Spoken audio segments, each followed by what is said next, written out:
આણંદમાં વૈષ્ણવ સમાજ અને હિન્દુ સમાજે એકત્રિત થઈને જિલ્લા કલેક્ટરને આવેદનપત્ર પાઠવ્યું. ફિલ્મ મહારાજ પર પ્રતિબંધની માંગ કરી.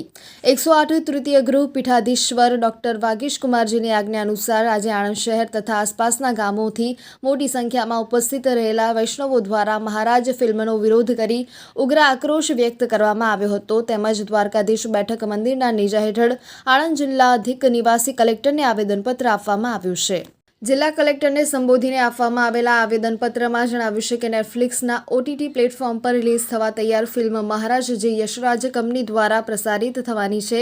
મહારાજમાં સંપૂર્ણપણે ભગવાન શ્રી કૃષ્ણ અને પુષ્ટિ માર્ગી આચાર્યોનું ઘોર અપમાન તેમજ સનાતન હિન્દુ ધર્મની સંસ્કૃતિની વિચારધારા ઉપર કુઠારાઘાત કરવામાં આવ્યો છે, જેનો સર્વત્ર સર્વે ધાર્મિક સંસ્થાનો અને સમાજ દ્વારા વિરોધ કરવામાં આવી રહ્યો છે.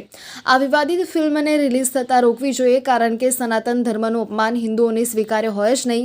આણંદ શહેર તથા આજુબાજુના ગામોમાં વસતા સમસ્ત પુષ્ટિમાર્ગીય વૈષ્ણવો આવી હિન્દુ વિરોધી માનસિકતાથી ગ્રસિત સનાતન ધર્મ સંપ્રદાય પરંપરા તથા આપણા પરમ આરાધ્ય ભગવાન શ્રી કૃષ્ણની નિંદા કરનારી આ ફિલ્મનો ઘોર વિરોધ કરે છે. 550 વર્ષ જૂના પુષ્ટિમાર્ગીય સંપ્રદાયની હાસ્યપાત્ર વાતો કરાતી હોય તેને અમે સખત શબ્દોમાં વખોડીએ છીએ. આ ફિલ્મ નિર્માતા અને પ્રોડ્યુસરોને મારી ખુલ્લી ચેતવણી છે કે OTT પ્લેટફોર્મ કે પછી ટોકીઝ હોય, ક્યાંય પણ આ ફિલ્મ રિલીઝ થવી ન જોઈએ.